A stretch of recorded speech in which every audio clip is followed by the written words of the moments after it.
Bismillahirrahmanirrahim. Assalamualaikum warahmatullahi wabarakatuh. Salam sejahtera untuk kita semua.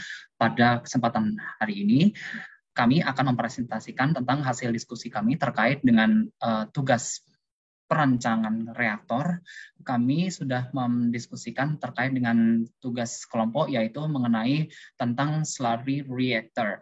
Sebelum kita mulai presentasinya, perkenalkan kami terlebih dahulu. Nama saya Fatih Ezat Adikara, NIM 121180127, dan saya dipandu oleh Mas Zulfian Halid dengan NIM 121180046 dan Mas Glenn Muhammad Ansah Wicaksono NIM 121180074.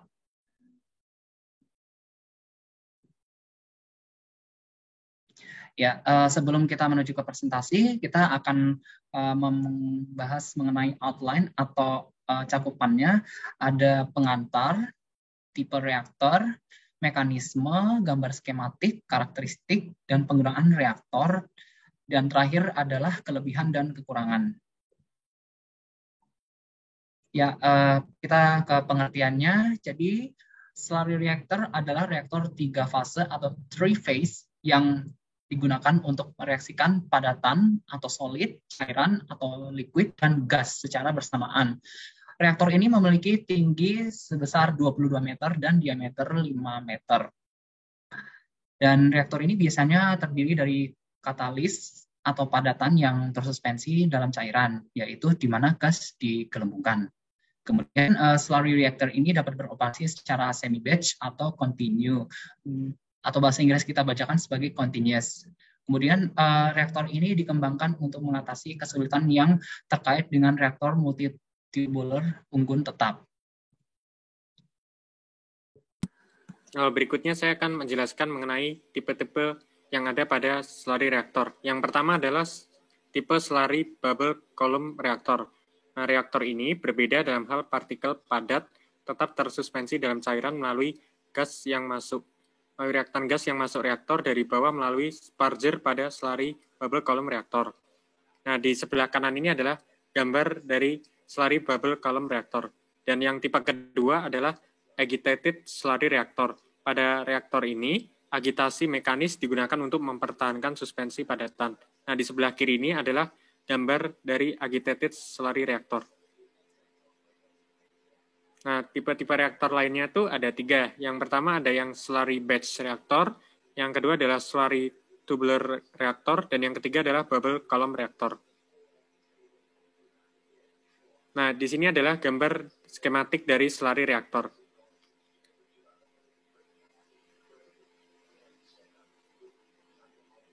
Nah, yang ini saya akan menjelaskan mengenai mekanisme kerja dari agitated slurry reaktor. Nah, yang mekanisme kerja pada agitated slurry reaktor ini, reaktan padat dan cairnya itu dicampur menggunakan impeller, sehingga larut, kemudian berdifusi ke permukaan katalis.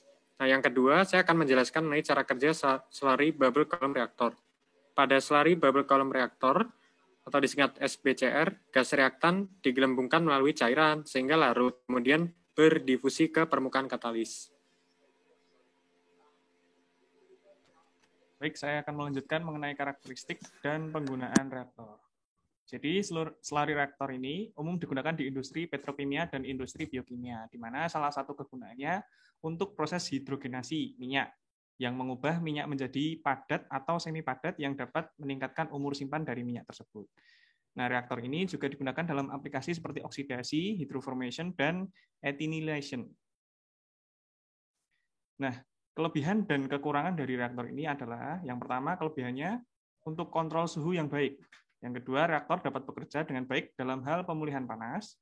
Kemudian konstan, aktivitas katalitik dipertahankan dengan mudah dengan penambahan sejumlah kecil katalis. Kemudian yang terakhir adalah kapasitas panas dari reaktor bertindak sebagai fitur keamanan terhadap ledakan. Kemudian kekurangan dari reaktor ini adalah reaktor dapat tersumbat. Yang kedua, ketidakpastian dalam proses desain. Yang ketiga, menentukan cairan yang cocok itu akan sulit untuk dilakukan. Dan yang terakhir adalah rasio yang lebih tinggi dari cairan katalis dibandingkan dengan reaktor lainnya. Kemudian kesimpulannya adalah slurry reaktor adalah reaktor 3 fase, yang berarti mereka dapat digunakan untuk reaksi padat, cair, dan gas secara bersamaan.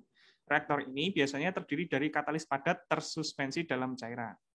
Yang kedua, dapat beroperasi baik secara semi-batch maupun secara kontinu. Dan yang terakhir, reaktor ini juga digunakan dalam aplikasi seperti hidrogenasi, oksidasi, hydroformation, dan ethynylation. Berikut sumber yang kami kutip. Yang pertama adalah buku Introduction to Chemical Engineering Kinetics and Reactor Design, second edition dari Charles G. Hill. Dan yang kedua adalah Slurry Reactor, an Overview dari Science Direct Topics. Berikut presentasi dari kami. Terima kasih atas perhatiannya. Mohon maaf apabila banyak kesalahan. Assalamualaikum warahmatullahi wabarakatuh.